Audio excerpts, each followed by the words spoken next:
진짜 너무 잘했어. 자, 그러면 이제 우리 수능 특강 문학 75쪽에 있는 영리, 원생원, 청산리 벽계의 수를 한번 보도록 하겠습니다. 이것까지 하게 되면 여러분 고전시가 부분은 끝나요. 고전시가에서 안 한 거 없을 거예요. 김사과서로 잘 알려진 방랑시인 김병현은 우여곡절이 많은 자신의 생활을 소재로 삼아 다양한 작품을 창작하였다. 가는 작가의 40년 방랑 세월을 집약하여 드러낸 것이고, 나는 북도지방의 어느 마을에 갔던 김사과시 원생원, 서진사, 문첨지, 조석사라고 불리는 4명의 마을 유지들에게 투대접을 당한 후 그들을 희롱하기 위해 그들에게 써준 겁니다. 자, 그럼 가문단 한번 보도록 하죠. 정처 없는 내 삿갓은 밑줄 빈배와 같은데, 빈배라는 것은 뭐가 없어요. 무슨 빈배를 여기서 내출하는 거예요? 빈배와 같은데 밑줄이요. 빈배는 뭐가 없습니까? 사람이 없어. 그러니까 정확히 말씀을 드리면 노를 젓는 사람이 없어요. 다시 말하면 사공이 없다는 얘기죠. 그러니까 사공 없이 떠다닌다.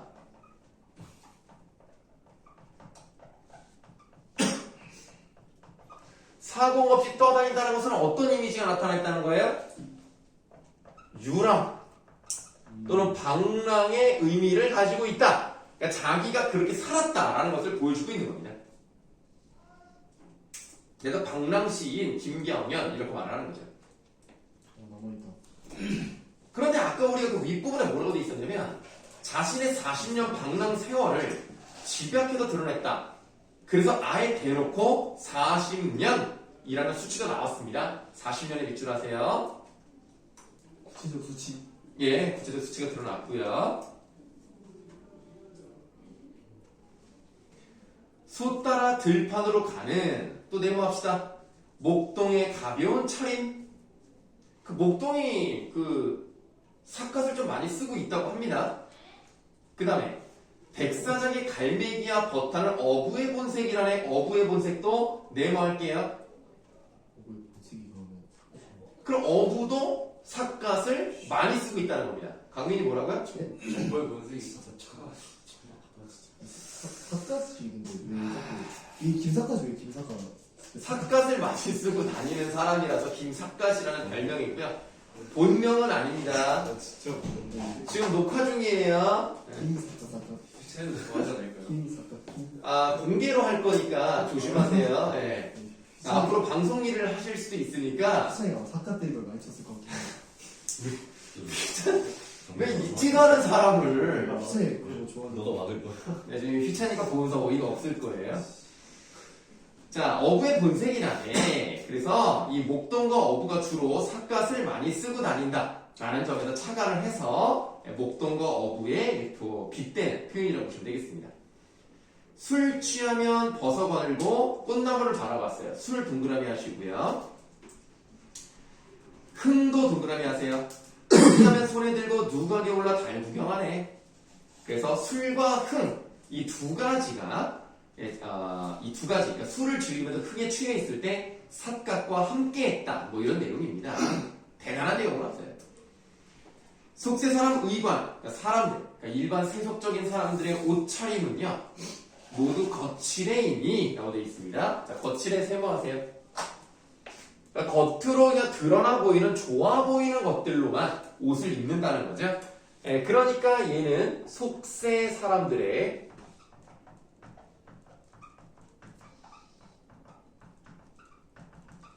허례 허식, 그리고 겉으로만 좋아 보이고 그 속에 들어있는 알맹이는 잘 다루지 않는 그런 사람들. 그래서 남들에게 자신을 숨기려는 태도, 이런 것들에 대한 이야기를 하고 있는 겁니다. 그걸 이제 거칠애라고 표현을 하고 있죠.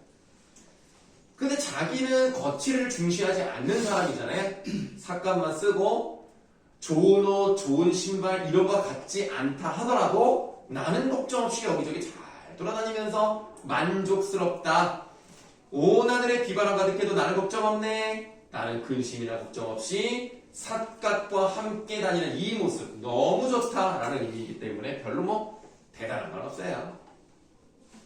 네. 나문단도 보실 건데요. 나문단도 별게 없습니다. 해 뜨자 원숭이가 언덕에 나타나고 고양이가 지나가니까 쥐가 다 죽어요. 황혼이 되자 모자가 처마에 이르고 밤 되자 벼룩이 자리에서 쏘아대네. 이게 끝이야. 그럼 도대체 이걸 왜 썼느냐? 아까 우리가 그 배경을 보시면 배경 지식을 보시면 자기를 푸대접했던 사람이 4명이 있다 그랬어요. 원생원, 서진사, 문첨지, 조석사. 우리가 지금 읽은 부분은 현대어 풀이 부분이고요. 오른쪽에 한자가 써 있고 한자 음이 또 오른쪽에 나와 있습니다. 되게 똑똑한. 네, 그래서 일출 원생원, 묘과 서진사, 황원 문첨지, 야출 조석사. 그래서 원생원은 원숭이 같고 서진사는 쥐 같은 놈이고 문첨지는 모기 같은 놈, 조석사는 벼룩 같은 놈. 이렇게 놀리고 있는 겁니다. 그래서 사실 대단한 뜻은 갖고 있다라고 보긴 좀 어렵고요. 조롱하는 시조다라고 조롱하는 한시다라고 보시면 되겠습니다. 그래서 그 다음 한번 읽어볼게요. 한시의 일반적인 형식에 따라 나를 이해하면 해 뜨고 나니 원숭이가 나타나고 죽은 쥐를 마주치고 황혼에는 모기, 밤에는 벼룩에게 괴롭힘을 당하는 밑줄 화자의 안타까운 처지가 드러난다. 그러니까 방랑하는 과정에서 이런 좋지 않은 모습들을 맞닥뜨리게 될 수 있다는 얘기, 표면적으로 그렇게 볼 수 있겠습니다만, 그런데 우리말 도금과 관련된 이 시를 살펴보면 각 행의 마지막 세 글자가 각각 원생원, 서진사, 문첨지, 조석사라는 4사람을 지칭하고 있음을 알 수 있다. 의미는 다르지만 유사한 소리가 나는 한자들을 활용하여 자신을 푸대접하는 마을 사람 유지들을 올려주려는 작가의 의도를 짐작할 수 있다. 김사까지 떠나고 나서야 나의 창작 의도를 알아차리. 밑줄 마을 유지들은 창피함에 얼굴을 붉히고 자신들의 행동에 대해 부끄러움을 느꼈다고 전합니다. 실제로 부끄러움 느꼈을지 모르겠어요. 난 안 느꼈을 것 같아요. 이와 같이 중의성을 활용해 눈앞의 상대를 희롱하는 의도가 잘 나타나는 작품으로 황진이의 시조도 자주 언급됩니다. 다문단 청산리 벽계수야. 벽계수 네모하세요. 벽계수가 한자라면 어떤 뜻일까요? 그거예요. 푸른 시냇물. 맞습니다. 푸른 시냇물이라는 뜻입니다. 그러나 이은원이라는 사람의 호가 벽계수라고 합니다. 벽계수 이은원. 수위감을 자랑하라라고 되어 있어요. 수위가 이제 쉽게 가는 것을 자랑하지 말아라. 그러니까 푸른 청산리가 푸른 산 속이라는 뜻이에요. 푸른 산 속에 푸른 시냇물아, 너 그렇게 쉽게 흘러간다고 자랑하지 마. 왜? 일도 창해하면 다시 오기가 어렵거든. 자, 다시 오기 어려워라 밑줄 하시면 되겠습니다. 그러면 한번 지나가면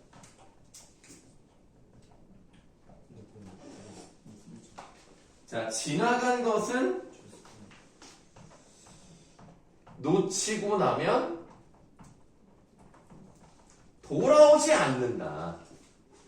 그러니까 너무 허무하지 않니? 그러니까 너무 쉽게 쭉쭉쭉쭉 나간다고 해서, 그러니까 지금 너무 잘 나간다고 해서 너무 그렇게 자랑하지 마. 왜냐면 너가 지금 여기서 즐길 거를 즐기지 못하고 그냥 지나가면 너는 한번 바다에 갔을 때 돌아오기가 어려워. 그러니까 너무 그렇게 자랑하지 마. 명월이 만봉산하니, 그러니까 명월 네모하세요. 명월은 밝은 달이란 뜻이겠죠. 밝은 달이 만봉산, 빈 산에 가득 차 있으니 밑줄 쉬어간들 어떠리. 좀 쉬었다 가. 그러니까 너무 미래만 바라보고 달려가지 말고요. 지금 현재를 좀 즐겨라. 그래서 카르페 디엠이 뭔지 알아요? 들었어요. 카르페 디엠, 현재를 즐기라는 뜻입니다. 네, 그 라틴 말이라고 하더라고요. 카르페 디엠. 그 죽은 시인의 삶에 나와요. 그래서 현재의 중요성에 대해서 얘기를 하고 있는 것이고요. 그리고 즐길 줄 알아야 된다. 풍류 생활에. 캡틴 캡틴. 예, 맞아요. 그거예요. 예, 풍류생활을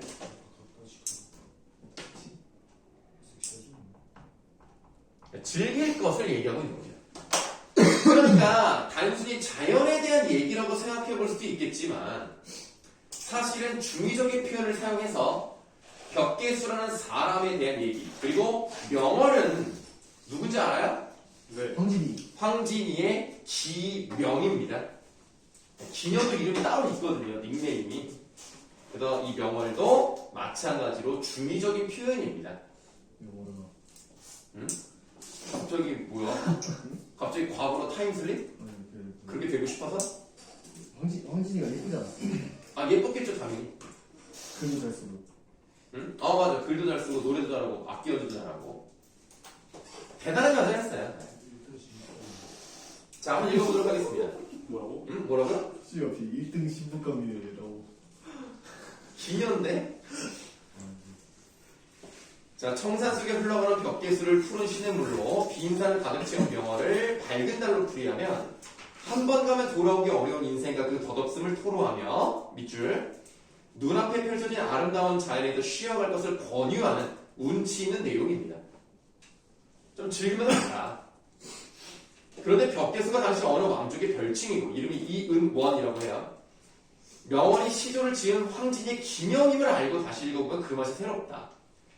자신만은 다른 사람들처럼 황진이에게 절대 유혹당하지 않을 것이라고 자신감을 드러냈던 벽계수에게 밑줄 나중에 후회하지 말고 자신과 함께 풍류생활을 즐길 것을 권유하는 황진이의 낭만과 여유가 느껴진대요. 명월 황진이가 이 시조를 청하는 목소리를 읊는 동안 벽계수가 깜짝 놀라 말에서 떨었다는 일화가 함께 전해지는 것을 보면 황진이의 언어 유희가 상대방의 허를 찌르는 것은 분명합니다. 그래서 이 얘기 말고도 조금 다른 얘기가 있는데 이 사람이 나는 절대로 황진이 같은 뭐 유명한 기녀가 있다고 해서 난 넘어가지 않아라고 하는 말을 황진이가 들은 거야. 그래서 어떻게 하면 얘를 좀 꼬셔볼 수 있을까라고 생각을 해서 어느 산길로 오라 그래. 그래서 이제 이 벽계수가 이제 말을 타고 천천히 그 산길을 가는데 저 멀리 어느 선녀가 하나 딱 있는 거야. 그 선녀가 갑자기 노래를 하네. 그 노래가 이거였던 거죠. 이 노래를 듣는 순간 선녀가 부르는 노래에 감동을 받아서 자기도 모르게 말에서 내렸다는 얘기였어요. 그거랑 이제 비슷한 내용이긴 한데 한마디로 그냥 뻑 갔다 뭐 이런 얘기입니다. 자 이렇게 해서 고전 시간을 모두 마무리했습니다. 그럼 고전 시간을 해봤으니까 이번에는 현대시 한번 해볼게요. 현대시도 우리 이제 거의 다 있어요. 요 10강만 하면 끝납니다.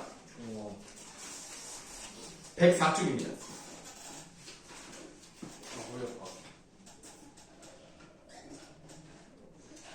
일어서 디스크가 온 거 아닌가요? 디스크가 터지면요 앉아있을 수도 없어요. 다리부터 저를 그런 디스크가 터진 거예요. 병원 한번 가서 사진 한번 찍으세요. MRI를 꼭 찍어야 돼요. 알지 않았어? 근데 막 그렇게 앞서 이렇게 그리고 이렇게 누워있을 때 다른 사람한테 다리를 그러니까 그대로 누운 상태로 다리를 이렇게 들어달라고 하세요. 다리가 45도 정도 되는 순간 여기가 땡기면 디스크일 가능성이 높습니다. 와 소리 안 그래도 안 좋은데 목까지 아직도? 얼마나 세게 올라신 거야? 꼬리뼈? 너 언제 보자? 자 그러면 우리 문학 104쪽에 있는 궁금한 일 박수근의 그림에서 여러분들 선생님이 이거를 설명하기 위해서 저번에 단톡에다가 그림 하나 보내드린 거 기억나십니까? 계산고에다 들어준 거 아니에요? 아니 어디를 특정 지칭하지 않았는데요. 그냥 여러분 단톡에다 그냥 보내드렸는데 그 단톡을 보시면 무슨 약간 뭐라고 해야 되나 약간 이게 선명하지도 않고 예. 약간 뿌연 듯한 느낌의 그림을 하나 보내드렸습니다. 그게 강변이라는 작품이에요. 벽화 느낌 나네. 야 뭐라고요? 벽화. 아 벽화. 그 그림을 보면서 떠올리는 생각을 쓴 시입니다. 그 그림을 잘 보시면 옆으로 길어요. 16대 9 정도의 스케일을 가지고 있는데 거기에 한 사람이 4명 정도 있거든요. 맨 왼쪽에 1명, 가운데 한 명, 오른쪽에 두 명이 있어요. 근데 오른쪽에 두 명을 보시면은 정확히 이제 나이를 알 수는 없습니다만 어른이 두 명 아니야? 3명 아니야? 예, 아, 애가 세 명이야? 세 명 있는데. 아, 근데 애기가 엎여 있는데요? 아, 5편이냐 내가. 어피드 한 명이랑. 손잡고 있는 명. 아, 그렇죠. 아, 내가 잘못 봤구나. 또 엎여 있는 걸 잘못 봤구나. 그림이 잘 안 보이는 거. 잘 안 보여요, 원래. 원래? 원래 좀 그림이 그래요. 아, 예. 그래서 오른쪽에 보시면은 이제 누군지 모르겠지만 엄마일 수도 있고 뭐 할머니일 수도 있겠고 어쨌든 어른이 애를 손잡고 가는 모습을 볼 수가 있습니다. 그래서 그런 것들을 보면서 이 사람이 어떤 생각을 하는가. 근데 이 장성남이라는 사람이 시를 잘 보세요. 내 생각에는 좀 별로. 그러니까 장성남이 쓴 시 중에서 이제 배를 매며 배를 밀며 이건 좋은 시인데 이거는 나는 그렇게 좋은 시는 아닌 것 같은데 한번 보도록 하겠습니다. 인쇄한. 자, 인쇄한 앞에 꺽쇠. 인쇄한 박숙은 화백 그림을 하나 사다가 걸어놓고는 물끄러미 그걸 치여다 보면서 시작하는 거. 아니 그걸 쓰진 않고요. 시적 상황을 제시했죠. 그러니까 그림을 보고 있는 상황이에요. 그러면서 여러 가지 상상을 해봅니다. 나는 그 그림의 제목을 여러 가지로 바꾸어 보곤 하는데 원래 제목인 강변도 좋지만 원래 제목은 강변이라고 내가 보내드렸어요. 할머니라든가 손주라는 제목을 붙여봐도 가슴이 아라라한 것이 밑줄 여간 좋은 게 아닙니다. 좋다는 거야, 안 좋다는 거야? 좋다. 좋다는 거예요. 만족감을 보여주고 있어요. 강변이라는 이 글 자체가 제목 자체가 나쁘진 않은데 이거를 할머니, 손주 이래도 마음이 탁 뿌듯한 거야. 이것도 딱 잘 맞는다. 그러다가 나는 모르게 한 가지 장면이 떠올라요. 여기서 그가 누굴까요? 할머니? 아니에요. 맨 왼쪽. 아닙니다. 아빠? 엄마? 박수근. 네? 박수근. 그림을 그린 사람이 박수근이야. 누구냐? 예, 그래서 박수근이 술을 드시러 저녁 무렵 외출할 때에는 마당에 널린 빨래를 걷어다가 괄호 여세요. 개어놓곤 했다는 것입니다. 그 빨래를 개는 손이 참 커다랬다까지 받으시면 돼요. 그럼 지금 이거는 자기가 직접 경험한 건 아니죠. 네. 들었죠? 네. 뭐뭐 했다는 것입니다. 커다랬다는 이야기 이런 식으로 하기 때문에 그래서 마치 이야기를 전에 들은 이야기처럼 표현해요. 시적화자가 직접 박수근을 봤다든가 그런 경험을 같이 했다든가 이건 아닙니다. 누군가에게 들었어요. 이렇게 표현하고 있다는 특징이 하나 있습니다. 뭐 대단히 중요한 건 아닙니다. 근데 여러분들 뭐 이렇게 말하면 좀 그렇습니다만 박수근 그림 한 점이 얼마인지 알아요? 나도 뭐 정확히는 몰라요. 16억? 근데 그냥 어쨌든 몇십억이라고 합니다. 진짜 비싸요. 박수근 그림이. 그 위대한 예술적 경지, 그러니까 이 예술을 꼭 돈으로 표현하긴 그렇지만 예술성이 뛰어나니까 돈도 좀 비싼 거겠죠? 그래서 그렇게 본다면 이렇게 대단한 그림을 그린 그 손으로 뭘 했다고? 빨래를 했다고. 그러니까 어떤 느낌이 드냐? 그러니까 지금 이 부분은 예술 작품을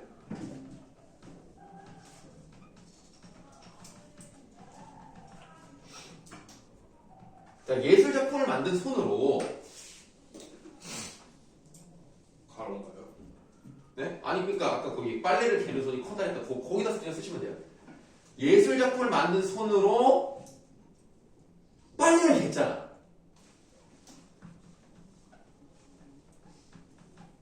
그렇다는 것은 이 박수근이라는 사람이 어떤 사람인 것 같은 느낌을 줍니까? 퐁퐁? 빨래 한번 했다고 퐁퐁이야? 그러니까 굉장히 어떤 그 사회적으로도 예술적으로도 뛰어난 성취를 가진 사람이 그런 아담하고 소박한 면도 있었구나. 그러니까 어떤 사람이야? 다정하고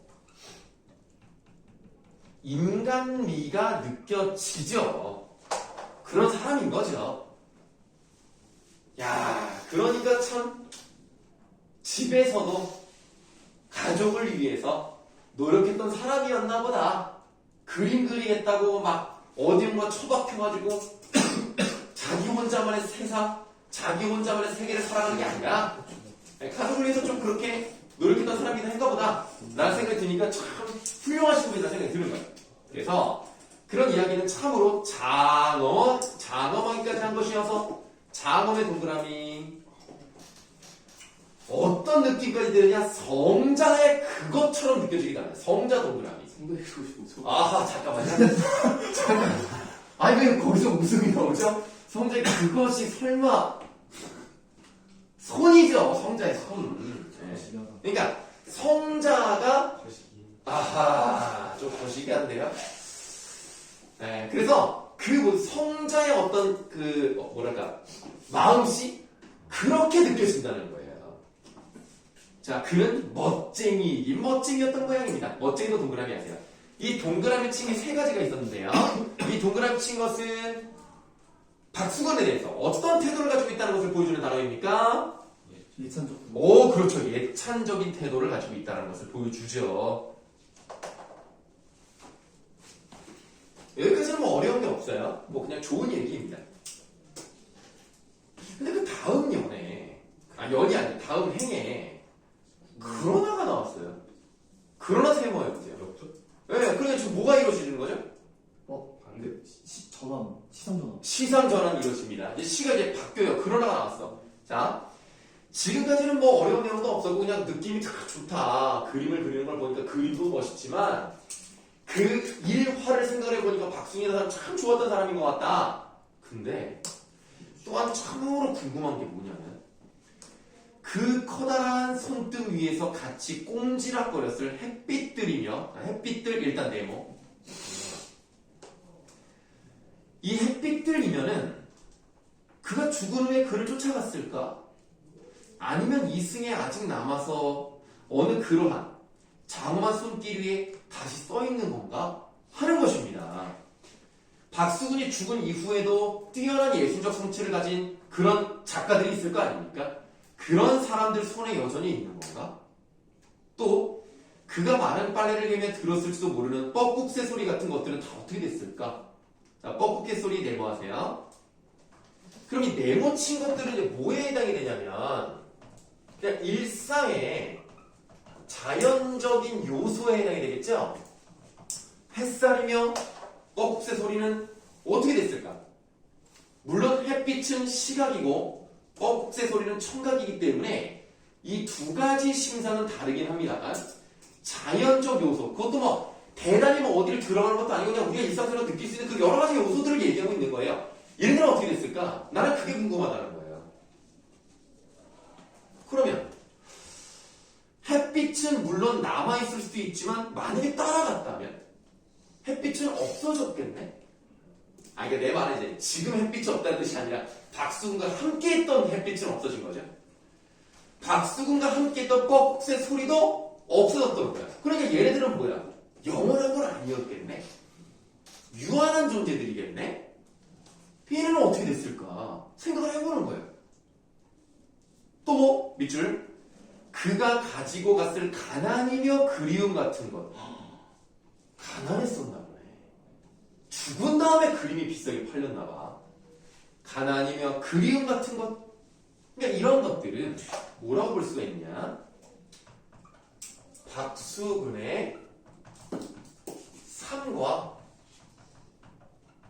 작품을 이룬 것들이겠죠.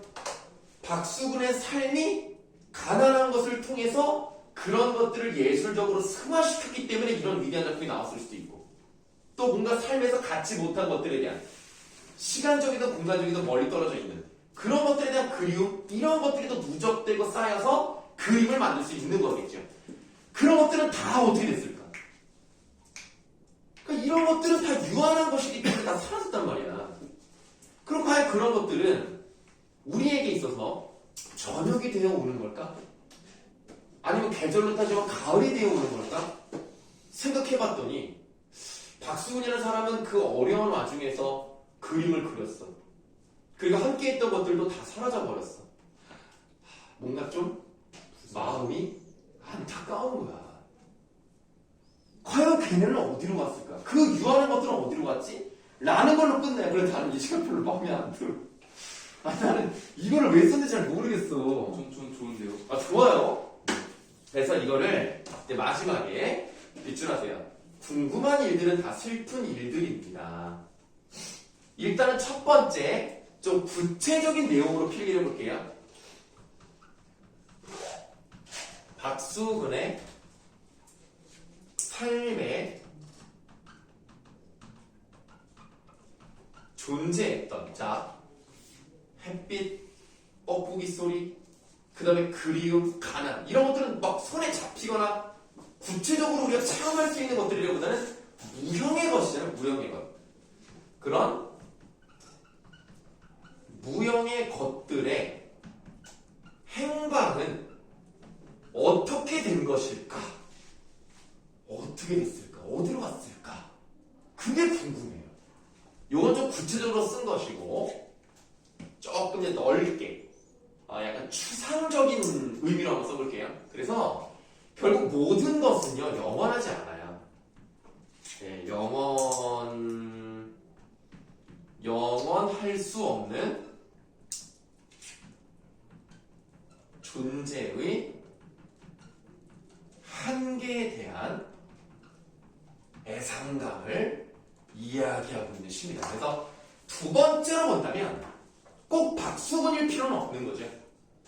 박수근은 어떤 하나의 기폭제가 되었을 뿐이고 그것을 바탕으로 결국 위대했던 박수근도 사라졌고 박수근과 함께했던 자연과 일상의 모든 것들은 사라졌어. 어디로 갔는지 모르겠어. 그럼 결국 다 유한한 것이라면 유한한 존재는 다 떠날 수밖에 없는 것이고 그래서 마음이 슬프다. 이런 이야기가 가는 겁니다. 그래서 선생님 이 시를 저 여러분들한테 납득시키기가 사실 좀 여러분들이 이런 감정을 느낄 수 있을까? 사실 나도 뭐 그런 걸 잘 느끼는 사람이 아니라서 설명하기가 좀 어려워요. 무슨 말인지만 아시면 될 것 같습니다. 이런 건 어떤 부분에서 응? 어떤 부분에서 시인 거예요? 지금 보시면 연구분이 없어요. 그리고 행 구분은 있긴 있어요. 이게 총 몇 개 행으로 되어 있습니까? 2개 행으로 되어 있어요. 그러면 이거 그냥 산문 아닙니까? 라고 할 수 있단 말이야. 근데 뭐라 그럴까? 산문에서도 느낄 수 있는 운율이 있죠. 그러니까 대표적으로 보시면 거기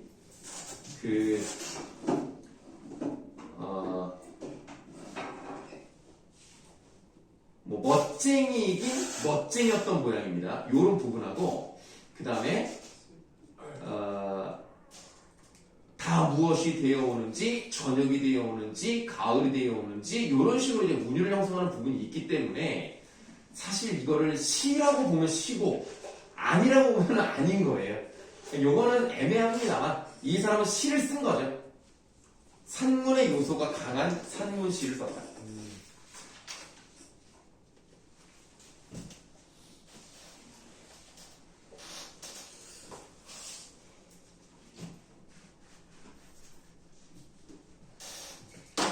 자, 우리가 뭐 이렇게 좋아해? 저희? 응? 강민이가 계속 건드려가지고 아니, 소정이 왜 목에 맨날 이상한 잡고 있어? 계속 키스마크라고 좀 아주 치열하네. 치열하지 않대. 네. 우리가 이제 박수근의 작품을 보면서 떠올린 상념을 시로 쓴 걸 봤습니다. 그래서 마찬가지로 김정호의 대동여지도를 보면서 시적 화자가 느꼈던 감정 이런 것들을 또 한번 보도록 할 텐데요. 김명인이라는 사람을 썼습니다. 선생님이 대학교 때 배웠던 교수님이 김명인이었는데 내가 우리 전공 과목에서 유일하게 C프를 받았던 과목 이 김명인 교수님. 교수님이셨어요? 네, 그 교수님과 동명이인 김명인 씨.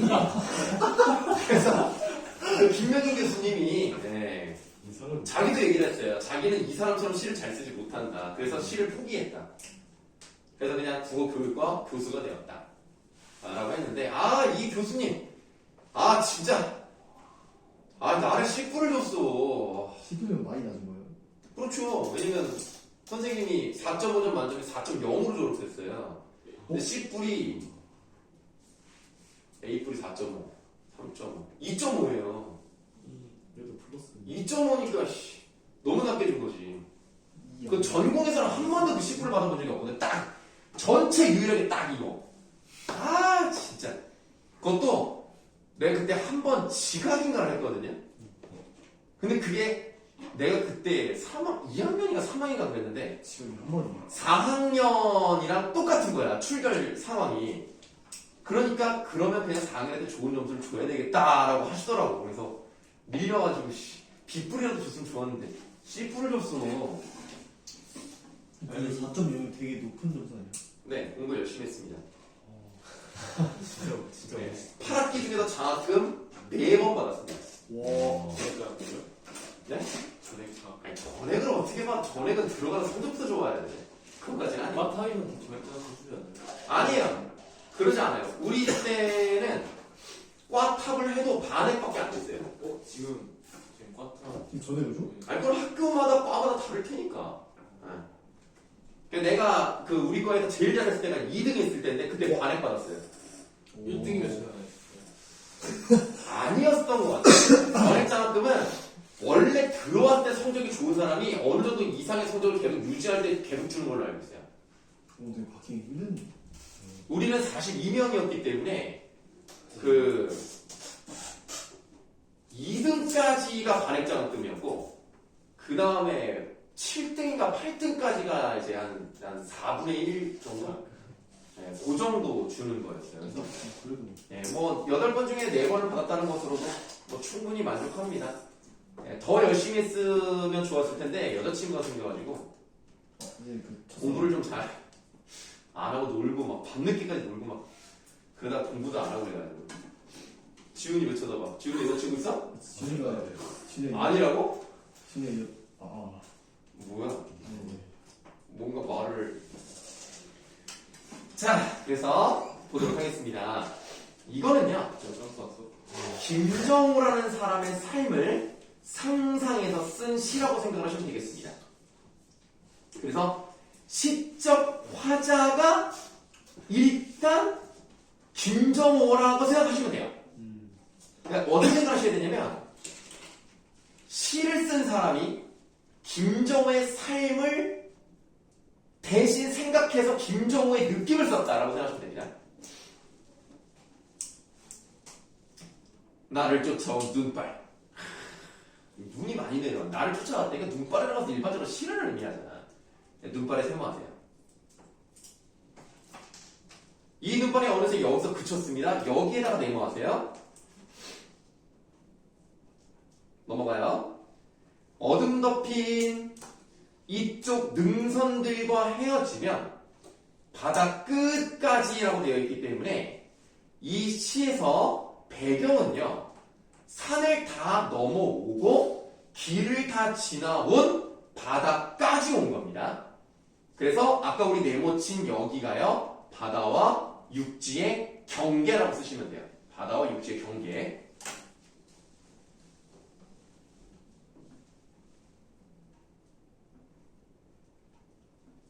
근데 이 시가 왜 조금 어렵냐면 이 행간걸침이 좀 많아요. 그래서 의미 단위가 딱딱 떨어지지 않고 자꾸 다음 거랑 연결됩니다. 자, 사실은 이렇게 나누는 게 더 의미상 좋은데 어둠 덮인 이쪽 능선들과 헤어지면 하고 끊고 바다 끝까지 길게 걸쳐진 검은 구름대 이렇게 하는 게 의미를 더 여러분들이 명확하게 알 수 있습니다만 얘는 의도적으로 그렇게 하지 않았어요. 자꾸 이어지게 앞에 거랑 뒤로 자꾸 연결되는 느낌으로 합니다. 네, 바다 끝까지 길게 걸쳐진 검은 구름대. 검은 구름대도 좋은 느낌 아니잖아요. 세모하세요. 그리고 얘는 특별히 시각적 이미지라고 쓰겠습니다.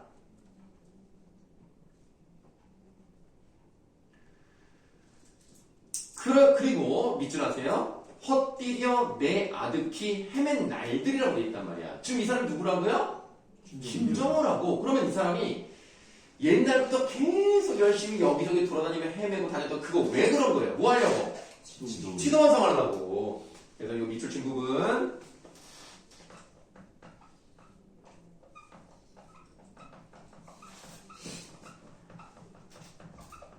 지도를 완성하기 위해 끊임없이 길 위를 떠돌아다니자. 떠돌아다녔다는 점에서 아까 우리가 배웠던 김삿갓의 시랑 연결되는 부분도 있긴 해요.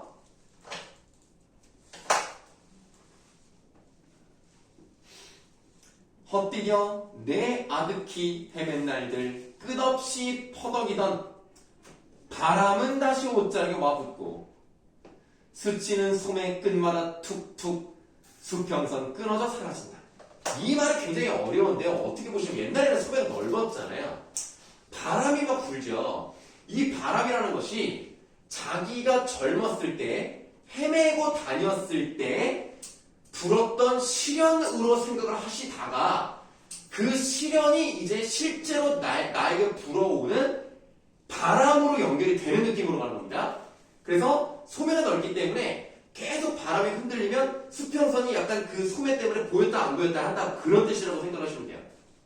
그래서 나는 좀 사실 이 사람의 시는 좀 별로예요. 일단 이름부터가 좀 마음에 안 들어.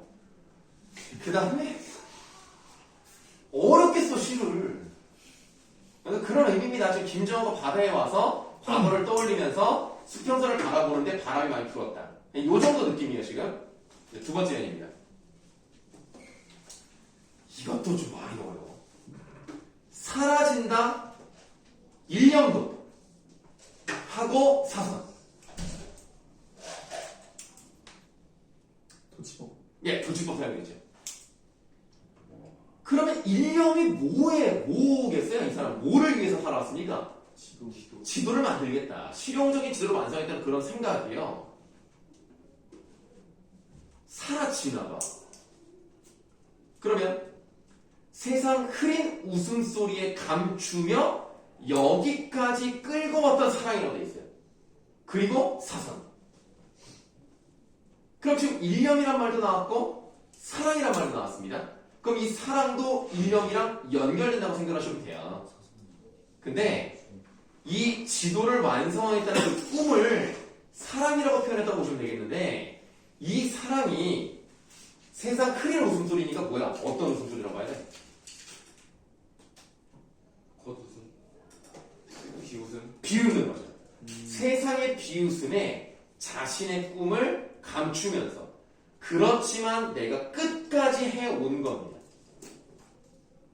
그런 사람 해진 발바닥에 무슨 간발에 번진 피얼룩도 저렇게 저문 바다의 파도로서 풀어지느냐? 말이 너무 어려워. 풀어지느냐라는 것은 느슨해지느냐 정도로 해석을 하겠습니다. 그래서 지금 이 사람의 꿈이요. 내가 과연 이렇게 하는 것이 올바른 것일까? 지금까지 비웃음을 피해서 여기까지 왔는데 이런 것들이 점점 퇴색되고 있는 건 아닐까? 그래서 일념도 사라진다고 표현했고요.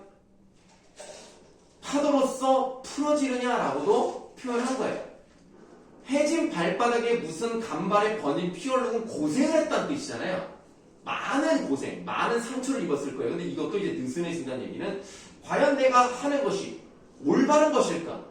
이렇게 하는 게 맞는 것일까라고 생각이 될 거예요. 그래서 그 누구에게도 인정받지 못한 자신의 모습을 뭐라고 표현했냐면 네모합니다. 폐선된 목선 하나. 이게 자신의 외로운 처지를 의미한다고 보시면 되겠죠.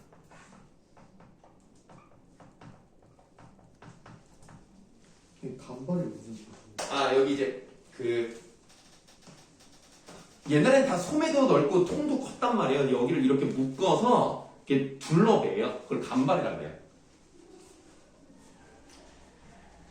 이 폐선된 목선 하나 덩그렇게 띈 모래벌이는 무엇인가 죽고 있는 남루한 아이들 몇 명이라고 되어 있습니다. 자, 남루한 아이들 네모하세요. 그럼 저 아이들을 보니까 누가 떠오를 것 같아요? 자신이요. 자식들을 떠올리고 있습니다. 자식이요. 자식. 자기 자식, 애들. 자신인 줄 알았어요. 그래서, 그러니까, 자, 들어요. 일단은 두고 온 자식들을 떠올린다라고 해석하는 게 하나가 있고요. 또 하나는, 그런 상황에서도 무엇인가를 줍고 있잖아. 좋지 않은 상황에서도 이런 걸 줍고 있다. 그러니까, 내가 여기서 뭔가 끝내면 안 되고 계속 해 나가야겠구나 라는 마음을 먹게 해주는 이 아이들이라면 무엇인가 죽고 있다라는 것이 어떤 것을 향해서 가고 있는 지향의 자세, 목표를 가지고 있는 그런 자세를 반영한다고 볼 수 있습니다. 그래서 그렇게 본다면 이 남루한 아이들은 이 김정호에게 뭔가 영향을 미치는 존재라고 생각할 수도 있겠죠.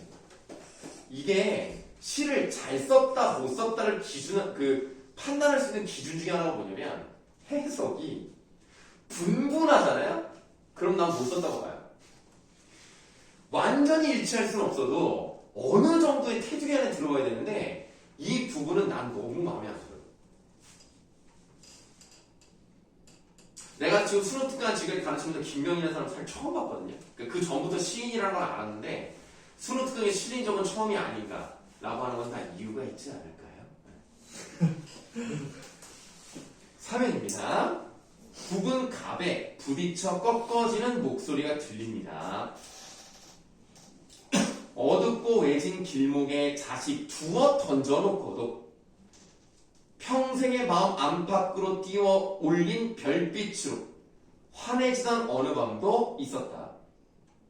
그러니까 자기 가족은 잘 돌보지 못하면서도 희망을 가지고 이상을 가지고 그거를 생각하면 더 마음이 따뜻해지고 뭐 이런 얘기겠죠.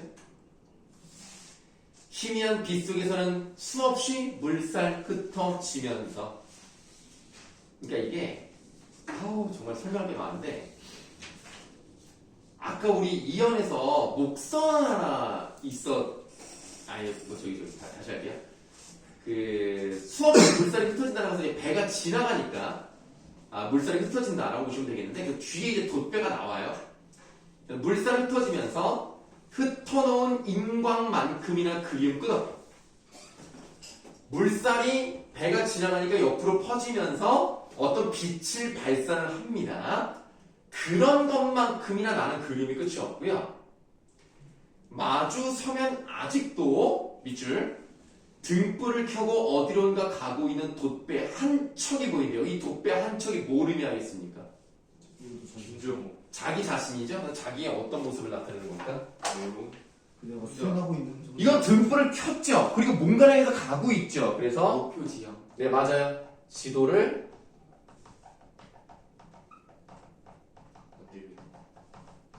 완성하겠다는 의지. 희망을 버리지 않겠다. 이런 얘기입니다. 근데 그 앞부분이 좀 이해가 안 돼. 어떤가요? 9분 갑 부분부터 해서 그리움 끝없고까지 해서 지금 여기서 구분감에 부딪혀 꺾어지는 목소리가 들린다. 이 목소리는 과연 누구의 목소리일까라는 것은 이것도 좀 여러 가지로 해석을 해볼 수가 있는데요.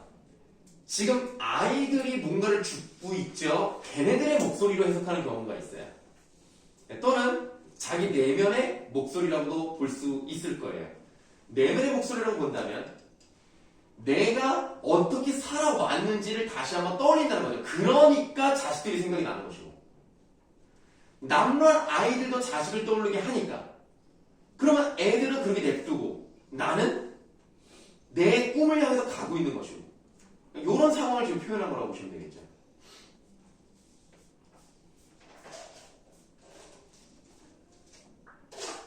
됐습니까? 네. 혹시 지금 몇 분입니까? 50분입니다. 그러면 오늘 진도 이만큼 나갔고 숙제는 우리가 저번에 8강을 했었으니까 서준이는 구강을 예. 제가 좀 막 자기가 먼저 좀 풀었다고 막 자랑했어요. 자랑을 하더라고. 아니, 선생님 저는 8강 따위는 뭐 이미 다 옛날에 끝내서 저 구강을 내겠습니다. 잘하는 게 아니라 구강을 내더라고. 진짜 부엉이 들어요. 그래서 일단은 구강을 해오시면 됩니다. 그 시간은 선생님이 카톡으로 보내드릴게요. 그래서 그렇게 하고 오늘 배운 문학 이렇게 해오시면 되겠습니다. 이걸 보여드리는 거. 사실은 언어와 매체도 답을 맞춰드렸어야 되는데 언어와 매체는 시간이 없으니까 오늘은 여름방학 때 공부해야겠다. 여름방학 때. 오늘은 그냥 넘어가도록 하고 여름방학 못 줘. 이런 거. 안녕히 가십시오. 여름방 무슨 조금 없어요. 공주.